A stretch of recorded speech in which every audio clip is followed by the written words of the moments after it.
to the RationalInvestor.com's Daily Brief. The answer to your question is learn the goddamn process, trade your trading plans, don't take too much risk on any one trade, and just let yourself get rich. All right. Hello, everybody. Live for an even later edition. I spent way too long on this thumbnail. It's not even that great. I gave up. I was trying to combine like crypto news with China news, with rare earths, plus thinking about what could happen next week, plus talking about essentially one of the biggest crashes in crypto to the ever. I get that no leverage will be used for good reason. I've always thought the leverage on crypto. Joe, if you're following in the Discord, I am open to using leverage. I'm just saying that, to be really careful. I'm just reading the Discord. Santiago's suggesting thumbnails. Hi, Nibby. Hello, Joe. Yeah, okay. So look, as we can see, we're at 22 on the fear level. That's huge. That's big. And the big thing we have to ask is the bull market over? Are we done? Is it game over? And you can see how the NASDAQ wants to go lower. It wants lower here. We're going to look at this. We're going to look at the S&P. I know primarily people are interested in crypto here. However, we have to look at the broader market because it's intertwined now with crypto. They are intertwined together. Now, the nice thing is that crypto is kind of outperforming here. It's looking a little bit better than the S&P. However, still not great. And one thing I want to point out quickly, and then we'll move on and we'll go through my general spiel, is the M2 money supply. So right now on the M2 money supply, we're basically, in my opinion, if we're still kind of tracking this, we're kind of here. And then we're going to have a slow trend up, which will bring us up to like 135K on BTC, in my opinion. And then we're going to trend down again, and then we'll see what happens. We don't know. But really, this is the big future indicator, in my opinion. This is all that matters. How much money is being shoved into the financial system? Everything else is kind of just noise and excuses. Okay? The Trump tweet about the rare earths and China sending out the rare earths thing, that was all done to crash the markets. And especially in the land of crypto and altcoins, it was accelerated to liquidate all of you. It was done on purpose. Yeah. If stocks die, crypto dies, for sure. Yeah. I mean, not forever, but it's when I say die, I mean it's going down. If stocks go into a bear market, crypto is going into a bear market. It's intertwined. It's not. It's just a leverage play on the stock market. Yeah, I know Brian loves his celestial events. Hello, Archery. Hello, Corey. I'm surprised how many people are here at this time. I thought everybody was be sleeping. Okay, let's look at the S&P first. Look at dumping on the 5-minute. You guys see this that I drew last night before I went to bed? There was this little top here on the 5-minute over here to the downside. And you see how these levels were respected? 1.618, well respected, 2.618. Look at how we bounced up 2.618. And now we just came down and tagged 4.669. Look at that tag and bounce. So if you take anything from this stream, it's how well these chaos levels and fib extensions work. And this final level actually could even be a fib extension. Also, it could be a 4.618, but I found that 4.669 chaos level is more accurate. So I just thought on a shorter time frame, look at that move. So beautiful. And we're also tagging this 78.6, which is generally a buy zone for me. The next zone is 886. I'd like to see us come down to this 886 level. We can go to like a higher time frame. Let's start. I'm all over the place. Let's start here on a weekly, and we'll head lower. All right. On a weekly, we had a TD9 2 weeks ago. I warned about this. I warned about this on last week's show. I've been talking about the market rolling over for a while. I was bullish all of here. Even here, everyone was scared. I was super bullish. We rode the bull up. Here is where I turned bearish. Okay, you can go check back in the Discord. You can look at everything. So then you know I'm not just a random guy and I don't know what I'm talking about. I know what I'm talking about. Okay, I'm not right 100% of the time, but I think about 75, 80% of the time I'm correct. here was our, if I show you on a daily chart, it's a little bit clearer.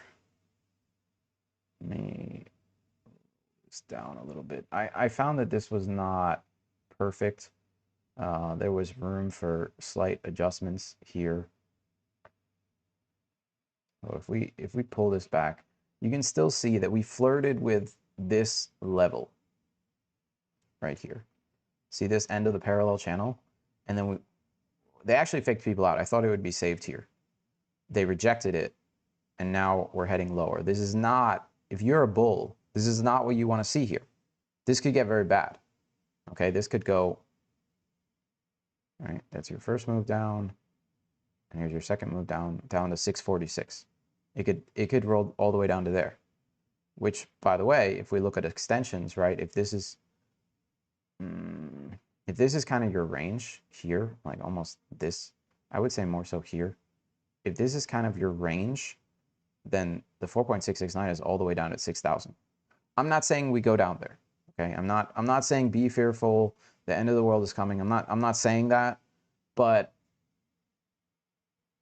this kind of move is not what you want to see if you're a bull, right? Right now, this is breaking down, and I could see it at least tomorrow into Monday going down here, which is, if we look here.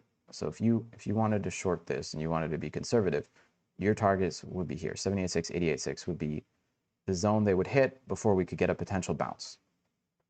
But from a higher time frame view, the bull's essentially over. Like from the bull from April, from the lows in April is over. This was my target, 4.669. I had this for almost the whole year. We tagged it, we overshot it by just a little bit, and now we're rolling over. So I see two potential scenarios. Going lower time frame, we head down, we take out the lows right around here, maybe go even a little bit lower, maybe even take out the lows a little bit. You can't say exactly where, but it's in this area. We bounce, and then I can see us running to all-time highs, like 7,000, and then it's really over. That's like the end. That's the optimistic scenario, okay? The not so optimistic scenarios, we hit here, we bounce, we distribute a bit here, and then we just head lower. That's it. Now, historically, November and December are very, very, very bullish for the stock market. Things do very well. So I'm cautious about the bearish take. We could have this end of year blow off that creates. Let me get rid of all these little. I like to draw these little yellow lines because I think they'll help you guys, but then they get in the way. So let's delete them.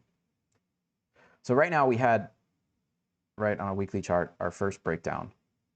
So we could see something like this, right? And then that creates the divergence, and then we get one more, and then that's the full breakdown, okay? So this is a process, and this takes time, and keep in mind we're on a weekly chart. So you'd see something like this all the way up to like 7K, 6,900. I hope we get to 6,900 to make that meme come true, right? There's that XPX 6,900 coin. Something like this, or even like this, and then you roll over. And this can happen all the way through the end of the year. So this is kind of what I'm thinking if for a bull case, right? This is what we're all hoping. This is what gets Bitcoin to 135, 130, 140K, 150K. If this doesn't happen, then boop, that's it. So if you're a cautious trader, this is not the time to be 100% long in the stock market, okay? This is when you want to be cautious. You want to be slowly selling all of your stocks and getting out. Even if you get this bull, you want to be getting out. The only way this continues somehow is if they just massively print a huge amount of money. But what we have to do is we got to go look, right, at, let's go look at unemployment.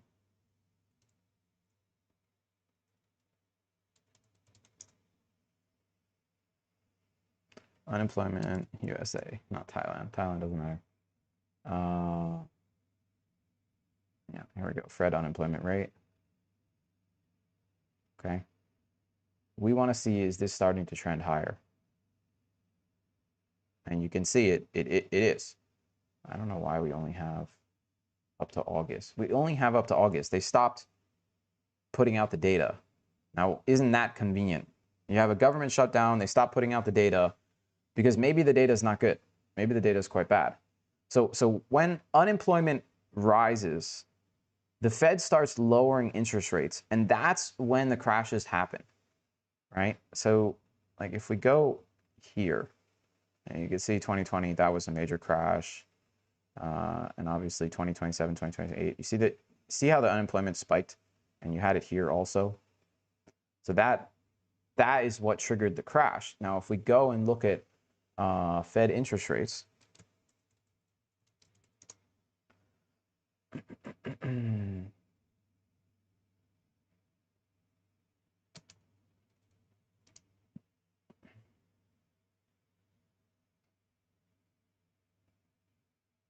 where's the interest rate, federal funds rate? Okay. Let's go to the 5-year, 10-year. So here you can see, right? So 2020 was the COVID event. It's kind of a freak event. But you can see how they immediately started lowering rates as the market was crashing. So just like a lot of people are saying, okay, the Fed's going to lower interest rates, lowering interest rates. But normally what happens is the Fed is late. The market crashes while they're lowering interest rates. We go to, I want to go back 2005. All right. Okay. And we don't need, let's just go 2019. Okay. So see here, so December 2007. When did interest rates start? Let's go back. 2005, 2015. Okay, so unemployment started spiking, right? December 2007 is your first kind of spike above that line. We went to 5%. When did they start? The first time they started lowering interest rates. They knew it was coming. They started lowering it in July. July is here, July 2007. Okay, December, January, here. So this is when they really started. And then they had the big drops. And that was when the market was crashing. So if we go back and we look at the market, right, January 2008. Oops. This all relates to crypto, right? I'm showing you all of this to show you that this aligns. Hello from Belgium.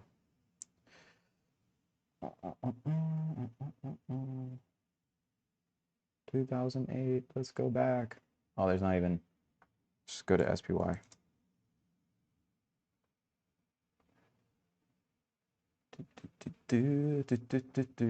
I know this isn't exciting, but this is what you have to look at, right? So look at that. October 2007 is when you had that first decline. Then you had a bounce, December 2007, and then we had January 2008, February, and then finally after May is when you had the big drop. After May. And May was when they were here. We were already down to 2%. They'd already cut rates massively. But we still ended up crashing until finally we were at 0% in December. And even you were at 0%, we still had one more crash before finally rallying. So you see, this can be a long extended process. Okay, and we're just at the beginning. Now, if we go back and we look, I wonder if I can, US 100, how far back does this go? Does this go back to 2000?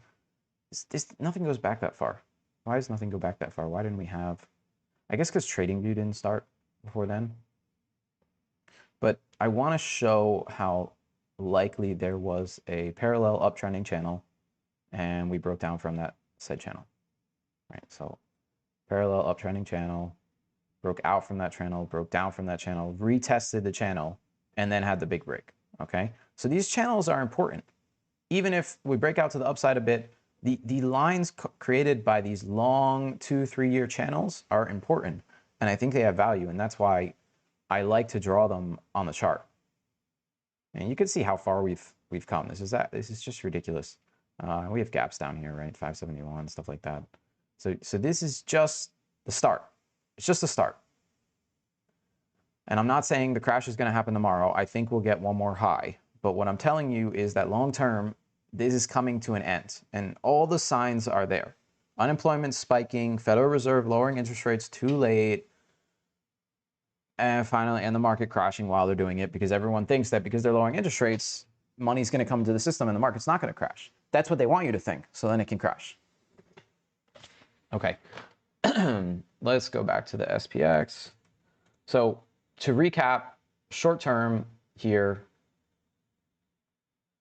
I'm looking for a dump down to these levels, 65.30, 65.20 area, this kind of area. It could be anywhere here, maybe even a little bit lower, and then a bounce. Okay, and then a rally to all-time highs. That's my number one scenario. Number two scenario is we bounce a little bit and we keep going.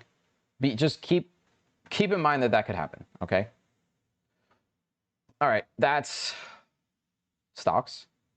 I'll touch on, I want to touch on this. It's a little bit late now, but I posted about it yesterday, and I should have posted about it when I took the trade. But I shorted Rigetti Computing because this is just ridiculous, and they don't have any profits. And there was a TD9 on the daily chart. So I'm expecting this to roll over quite a bit. I'm short via the stock only. Well, I did buy a couple puts, but I didn't go that heavy. Mostly I'm in the stock. I don't like worrying about time. This could take a little bit of time to roll over. I don't know if this will happen next week or if this is going to happen in like 3 months. So that's why I prefer to short via the stock. My accounts are big enough that even just with my straight shorts in the stock, I'm going to make a lot of money. So there's that. IonQ also is another one. You can see it's already massively rolled over. So look for, if we do get that stock market pump, look for potential pumps here, and you can short in this area right here, like 72. So IonQ is at 65. You could short again at 72, 75 area. Rigetti, you could short on any kind of bounce to like 50. Any kind of 50 area bounce, I think is shortable, and then you can just ride it down. But I recommend shorting via the stock. Shorting via options could be dangerous unless you use like an in the money option. Out of the money, there's a lot of, like, if we look at the VIX, right? It's very expensive to use options right now. So I recommend just to straight short something, or you could sell options, right? Selling options is very profitable at the moment because of VIX being so high. Breakout on VIX. Where are we going to stop here on VIX? Let's apply chaos to VIX. So chaos on VIX, essentially, go a little bit lower time frame here.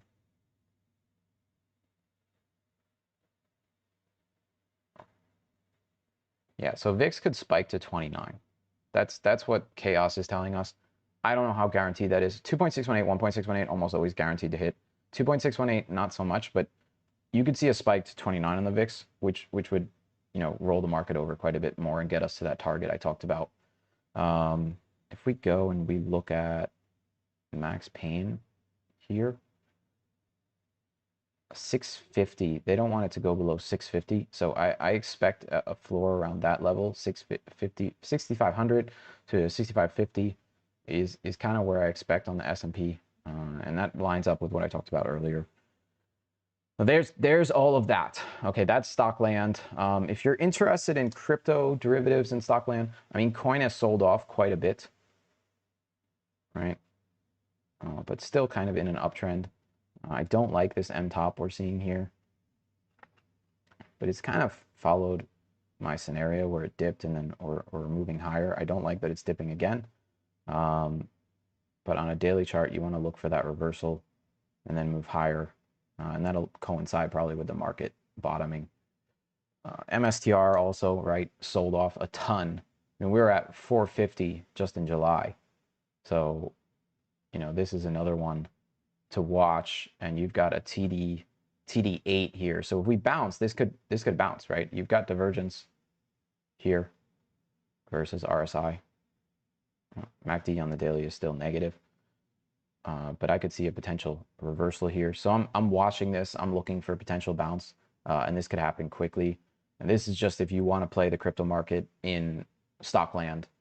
If you already have crypto, then you're just keep in mind you're basically you know, trading the same exact thing. So you're not really diversified in a way.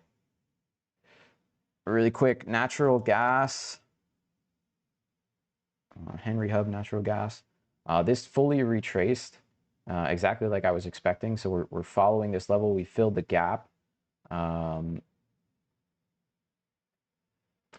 think this is a good play here now. You've got a TD8 and generally going into the winter, natural gas spikes. So we retraced, filled the gap exactly like I said. And then next I expect this massive arrow breakout higher. Could this go lower? Yeah, you could go a bit lower, but I like natural gas here. So recommend, buying it. Right now we're at 290. You can play this via the ETFs or just the natural gas futures. Natural gas futures probably safer, but if you wanted to be super risky and potentially lose more money, you could play something like BOIL. But you could see how BOIL lost 25% from the rollover, while the Henry Hub futures lost 17%. So you're going to lose quite a bit more, although I'm surprised BOIL didn't roll over more than that. It's supposed to be like a 2x, and that is not a 2x. So if you can't play futures, you could always play this. Just keep in mind that you don't want to stay in it long. Like if this keeps rolling over, you're gonna suffer. But like we said, we have a TD8, so it doesn't hurt to potentially buy here. Okay, that's what I'm looking at with natural gas. Just keep in mind again that this can, keep heading lower and hurt you quite a bit. And if you can play the futures, it's better. It's just if you don't have access to the futures. UNG also would be a safer one. BOIL's like a 2x version of that. You can see how this is kind of making like a double bottom here. So there's that. If you want to play something like macro outside of the rest of the market. Silver, people have been talking about gold and silver a lot.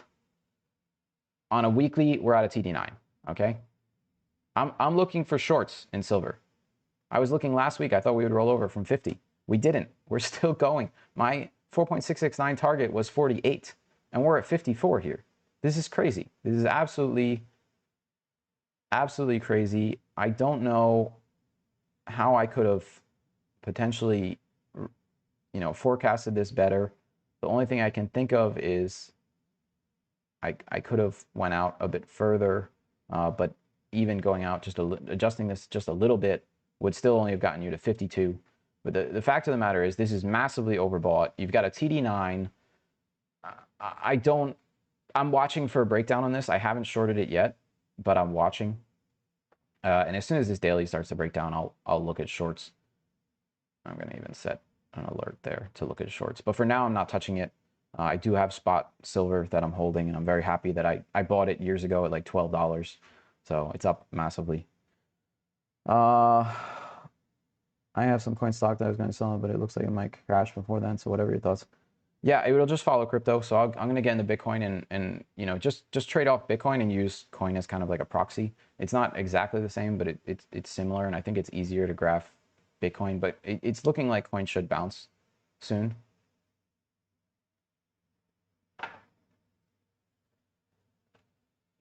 Sorry, I'm a little distracted. 1075 is posting crazy images in the Discord. I'm guessing he's using Gemini.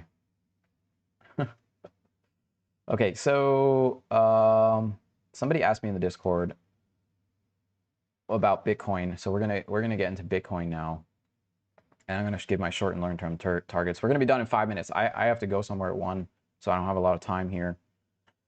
78.6 and 88.6 are always my favorite buy levels. That's where we could go to. I have a hard time seeing this. It doesn't. I think this is accumulation. Like we had the biggest liquidation ever. We had the biggest liquidation ever in the crypto market. I don't know why this would go much lower.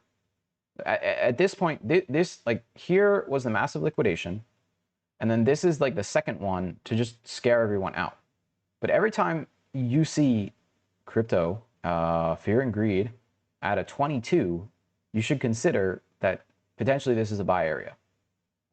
So this is what my tea leaves say that I think is going to happen. I think we're going to get this final dump in the stock market down to like here. This is NQ, which mirrors Bitcoin a bit better. But somewhere in this, like below this wick, 24,400 area, something like that. And Bitcoin is gonna wick down to like 105K. Maybe you only go to 100. It's hard to say, but it's gonna wick down somewhere here. It could go to as low as here. This is why I say, like, be careful with leverage, because you don't know how far this could go, right? This could even go down to 97. I don't know for sure. I don't think that one is going to happen, but I am extremely cautious because anything can happen. It really depends on liquidation levels. But at the same time, the liquidation charts that we have, like this is the liquidation heat map, right? So if we click symbol and we go to Bitcoin and we go to 24 hours, like there's liquidations, yeah, at 107, 500. There's liquidations here, 107,000. We go to like a 1 week chart. It's all these different time frames, and nothing's really clear. Like you can go out to a 1 month and you'll be like, oh, there's all these liquidations down here, but it's all different time frames, and you don't have a clear picture of where price could go to. Like this is 90K liquidations. That's your max liquidations. I don't think that's going to happen. I've played with this so much to the point that there's too much noise to make accurate predictions based on this heat map. I don't believe in it. I don't like using it. It's fun for a reference, but I think it's going to steer you in the wrong direction more than right. You might as well just flip a coin. So I'm not. That's why I don't like to use it anymore. Rather, I just look at the charts and I look at liquidations while they're happening in real time. Like this was a major liquidation. You knew when we got down here, like this was okay. Buy, just buy. Unfortunately for me, I was sleeping. So base case scenario is we just take out the lows and then we bounce.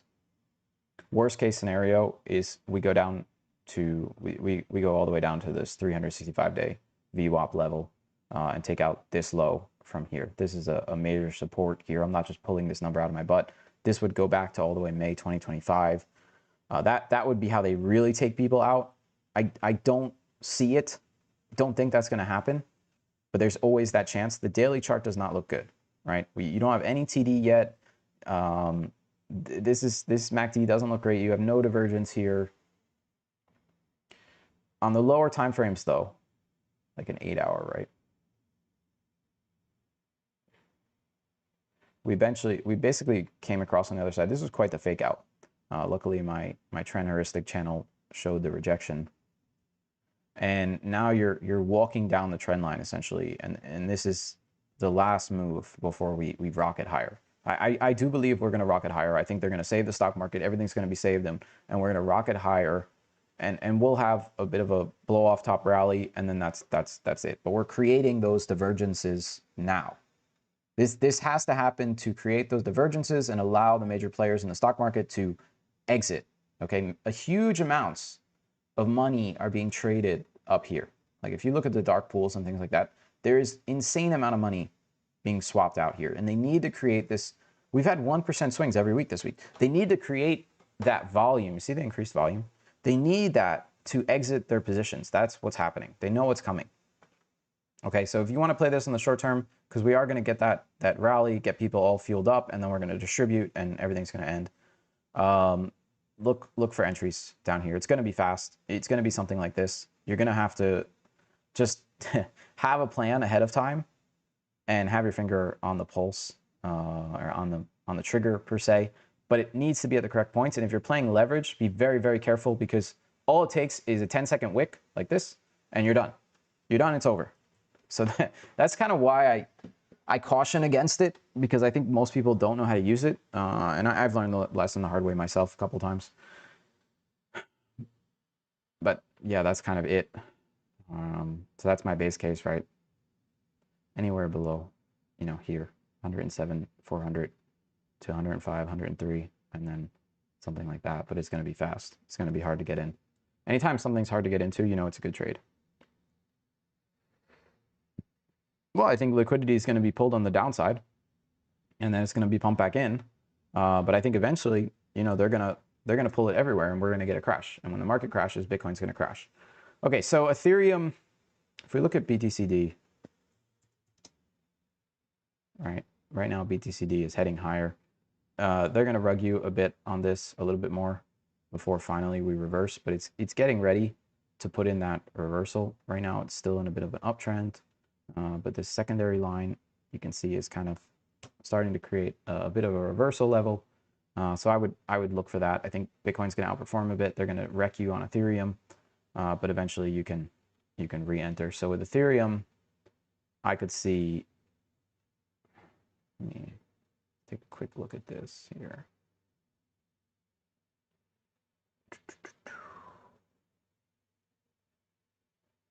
There's nothing insanely clear about this chart. I just like taking from here, this top, to this bottom, giving me the range and looking at what levels have been respected. Essentially, 50% has been very well respected level. This is also going to be a level down here, right?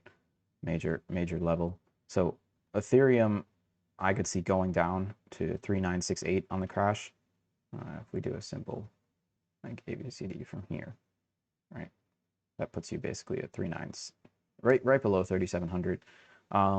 This area I think is going to be a great buy area on Ethereum. This is basically the lowest level, and only the people who bought in this wick, which is basically no one, would have. Well, tail. It's not a wick; it's a tail. But anyone who bought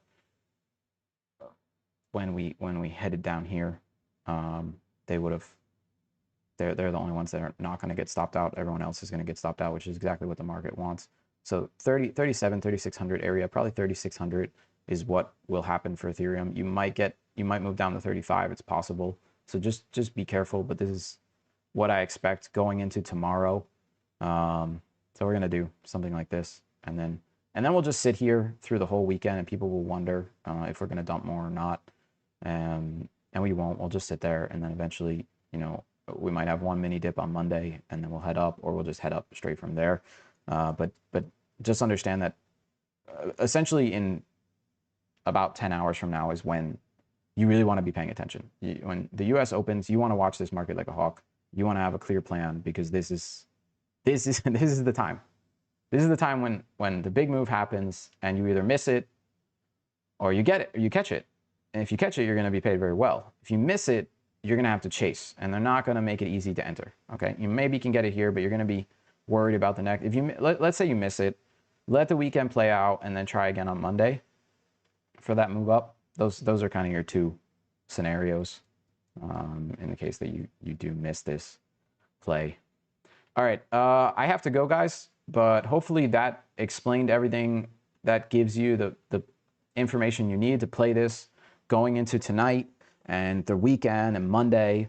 So my base case is dump, basically a dump tonight, liquidation run for everything. Anything that happens to the stock market is going to happen with Bitcoin.